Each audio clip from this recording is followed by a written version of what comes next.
നമ്മൾ ഈ മണ്ടത്തരം, അതായത് നമ്മൾ നന്നായിട്ട് മണ്ടത്തരം പറയുന്നത് ആരാണോ അവരാണിപ്പോൾ RSSകാർ അല്ലെങ്കിൽ BJPക്കാർ. അങ്ങനെയാണ് നമ്മൾ മനസ്സിലാക്കിയിരിക്കുന്നത്. ഇപ്പോൾ ഈ വംശഹത്യ പണിക്കർ എന്ന് പറഞ്ഞിട്ടുള്ള ഈ വ്യക്തിയും അതുപോലെ തന്നെ നമ്മുടെ അബ്ദുള്ള ബാസിത്തും തമ്മിലാണ് ഇപ്പോൾ സോഷ്യൽ മീഡിയയിൽ അങ്ങോട്ടും ഇങ്ങോട്ടും പറഞ്ഞുകൊണ്ടിരിക്കുന്നത്. എനിക്ക് തോന്നുന്നില്ല ഈ അബ്ദുള്ള ബാസിത്ത് എത്ര മെനക്കെട്ട് കഴിഞ്ഞിട്ടുണ്ടെങ്കിലും അയാൾ സമ്മതിക്കുമെന്നോ അയാൾ അംഗീകരിച്ചു തരുമെന്നോ. അയാൾക്കറിയാം എന്താണ് സത്യം, ഏതാണ് സത്യം, ആരാണ് തെറ്റുകാരെന്നൊക്കെ അയാൾക്കറിയാം. കാരണം അയാൾ അത്യാവശ്യം സംസാരശേഷിയും വിദ്യാഭ്യാസമുള്ള ഒരാളാണ്. പക്ഷെ എന്ത് ചെയ്യാൻ പറ്റും, അയാൾ ഹിന്ദുത്വ രാഷ്ട്രീയത്തിന്റെ ഒരു വക്താവായതുകൊണ്ട് അയാൾക്കത് സമ്മതിച്ച് തരാൻ ബുദ്ധിമുട്ടായിരിക്കും.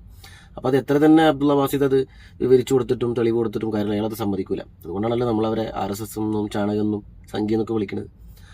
അയാള് സത്യത്തിൽ നമ്മൾ ഭയപ്പെടേണ്ട ഒരു കാലഘട്ടത്തിലൂടെ പോയിക്കൊണ്ടിരിക്കുന്നത്. കാരണം ഈ ഫലസ്തീനിലുള്ള ആളുകൾ ഇസ്രായേൽ ഇത്ര അധികം കുഞ്ഞുങ്ങൾ ഉൾപ്പെടെ 10,000-ലധികം കുഞ്ഞുങ്ങളുണ്ടെന്ന് പറഞ്ഞത്, 1 വയസ്സ് തികയാത്ത കുട്ടികൾ. ഈ 60,000 സാധാരണക്കാരായിട്ടുള്ള ആളുകളെ കൊന്നൊടുക്കിയിട്ട് അവർക്ക് ഭക്ഷണം കൊടുക്കാതെ, അവർക്ക് മറ്റു ആരോഗ്യ സംരക്ഷിക്കാൻ വേണ്ടിയിട്ടുള്ള ഹോസ്പിറ്റൽ സംവിധാനങ്ങൾ അങ്ങനെയുള്ള കാര്യങ്ങളൊന്നും കൊടുക്കാതെ, വെള്ളം പോലും കൊടുക്കാതെ ബുദ്ധിമുട്ടിക്കുന്ന അവസ്ഥകളൊക്കെ നമ്മൾ ഒരുപാട് കണ്ടിട്ടുണ്ട്. പല രാജ്യങ്ങളുടെ സഹായം പോലും തടഞ്ഞു വെച്ചിട്ടുണ്ടായിരുന്നു ഇസ്രായേൽ. അങ്ങനെ ഒരു സമയം ഉണ്ടായിരുന്നു. അപ്പോൾ അതിനൊക്കെയാണ് വംശഹത്യ എന്ന് നമ്മൾ പറയുന്നത്. വംശഹത്യന്റെ ക്രൈറ്റീരിയ എടുത്ത് നോക്കുകയാണെന്നുണ്ടെങ്കിൽ അതെന്തൊക്കെയുണ്ടോ അതൊക്കെയാണ് അവിടെ നടന്നിട്ടുള്ളത്.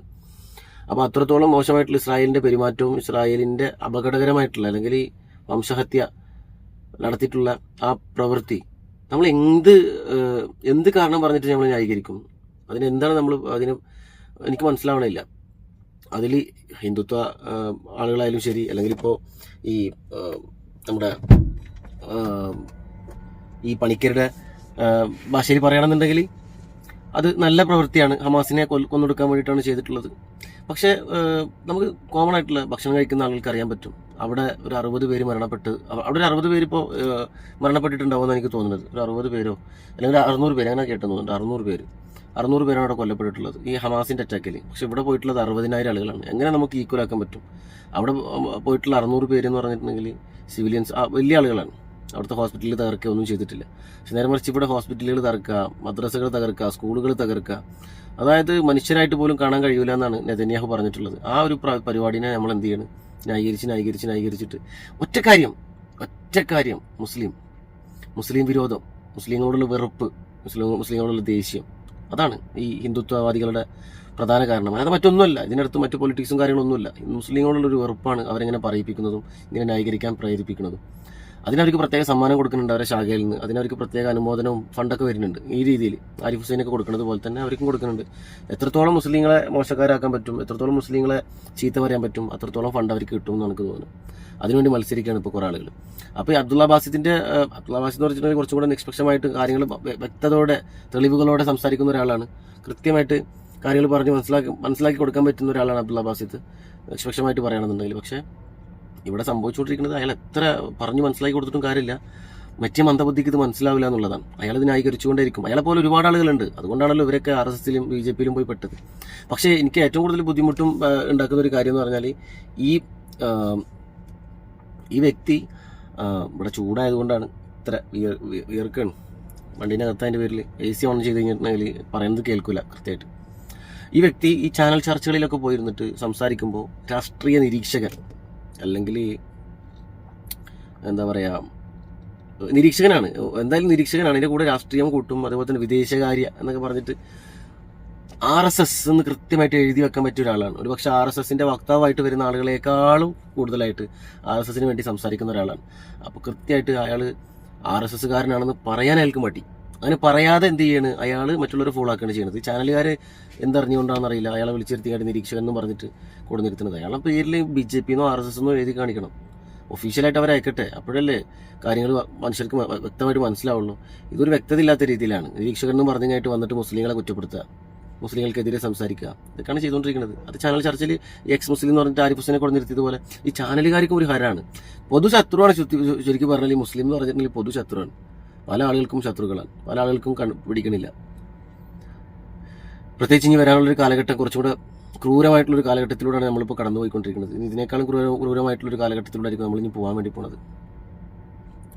വല്ലാത്തൊരു അവസ്ഥ. അപ്പോൾ ചുറ്റും നമ്മൾ നോക്കിക്കഴിഞ്ഞിട്ടുണ്ടെങ്കിൽ എല്ലാവരും അല്ല, കുറച്ച് ആളുകൾ, ഈ ഹിന്ദുത്വവാദികളായിട്ടുള്ള കുറച്ച് ആളുകളുണ്ട്, കുറച്ച് രാഷ്ട്രീയക്കാരുണ്ട്. അവരൊക്കെയാണ് ഈ പ്രശ്നങ്ങളും കാര്യങ്ങളൊക്കെ ആയിട്ട് ഉണ്ടാക്കുന്നത്. മനുഷ്യർ സമാധാനത്തിലും ശാന്തമായിട്ടും ജീവിക്കുന്ന ഒരു സമൂഹമാണ് നമ്മളത്. അതിനെ അങ്ങനെ തന്നെ നിലനിർത്താനാണ് ഏറ്റവും കൂടുതൽ ഇപ്പോൾ ഒരു ബുദ്ധിമുട്ട്. കാരണം അതിനെ അലങ്കോലപ്പെടുത്താൻ ഈസിയാണ്. എന്തെങ്കിലും കാരണങ്ങൾ ഉണ്ടാക്കിയിട്ട് ഇപ്പോൾ ചെയ്തുകൊണ്ടിരിക്കുന്നത് പോലെ BJP RSSന്റെ ഭാഗത്തു നിന്നൊക്കെ ഉള്ളതുപോലെയൊക്കെ ചെയ്താലും മതി. പക്ഷേ ഈ പറഞ്ഞതുപോലെ അത് നിലനിർത്തി കൊണ്ടുപോകാന്നുള്ളത് ജനാധിപത്യ വിശ്വാസികളും എല്ലാ മതത്തിൽ വിശ്വസിക്കുന്ന ആളുകൾക്കും നിർബന്ധമായിട്ടുള്ളൊരു സമയമാണ് ഇപ്പോൾ. കാരണം ആർക്കും സ്വാധീനിക്കാൻ പറ്റാത്ത രീതിയിൽ നമ്മുടെ മേഖല മാറിയിരിക്കണം എന്നുള്ളതാണ്. നമുക്ക് സത്യാവസ്ഥ നമ്മൾ കണ്ട് ബോധ്യപ്പെടുമ്പോഴാണ് നമുക്ക് കൃത്യമായിട്ടുള്ള ആക്ട് ചെയ്യാൻ പറ്റുള്ളൂ. അല്ലെങ്കിൽ ഒരാൾ പറയണത് കേട്ടിട്ടോ അല്ലെങ്കിൽ പാർട്ടി നേതൃത്വം പറയണതോ മത നേതാക്കൾ പറയണതോ കേട്ടിട്ടോ ഒന്നും നമ്മൾ എന്ത് ചെയ്യരുത്, ഒരാളെ വെറുക്കാനോ ഒരാളെ ഉപദ്രവിക്കാനോ നിൽക്കരുത്. അത്തരം ഒരു കാലഘട്ടം നമുക്ക് ഇനി വരാൻ കിടക്കുന്നുള്ളൂ. കാരണം ഒരുപാട് ആളുകളുണ്ട് ഇതേപോലെ വിഷം, ഈ ശശികല പോലുള്ള, ഇപ്പോൾ ഈ പറഞ്ഞ പോലെ തന്നെ പണിക്കർ പോലുള്ള ഈ വംശഹത്യ പണിക്കരുടെ അയാളെ പേരായി മാറി. അയാൾ അങ്ങനത്തെ ഒരു ഫേമസ് ആയി വംശഹത്യ പണിക്കർ.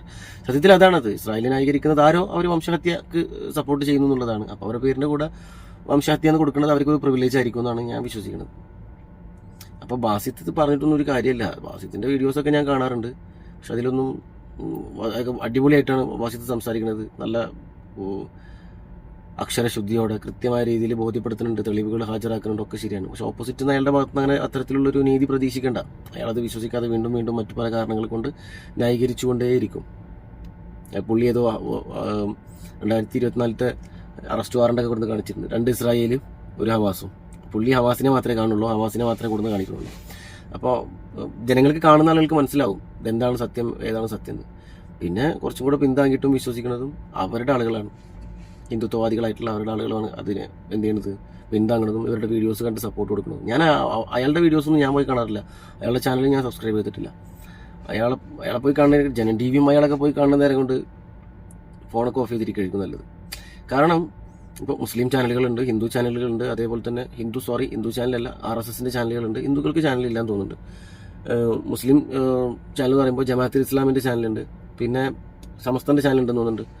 അങ്ങനെ പല ആളുകൾ, ഇപ്പോൾ ക്രിസ്ത്യാനി ചാനലുകളും അതായത് അവരുടെ മാനേജ്മെൻറ്റിലുള്ള ചാനലുകളൊക്കെ ഉണ്ട്. പക്ഷെ അവിടെ ഒന്നും കാണാത്ത തരത്തിലാണ് ഈ പറഞ്ഞതുപോലെ ഈ ജനം TV കാട്ടിക്കൂട്ടുന്നതൊക്കെ. അവരുടെ എന്താ പറയുക, പച്ചക്കള്ളങ്ങൾ വിളിച്ച് പറയുക, മറ്റുള്ളവരെ അവഹേളിക്കുക, ഇൻസൾട്ട് ചെയ്യുക എന്നുള്ള പരിപാടികളൊക്കെയാണ് അവർ ചെയ്തുകൊണ്ടിരിക്കുന്നത്. അതിൽപ്പെട്ട പ്രധാനമായിട്ടുള്ള ഒരാളാണ് ഈ വംശഹത്യ പണിക്കർ. മറ്റൊരു വീണ്ടും കാണാം. എല്ലാവർക്കും നന്ദി.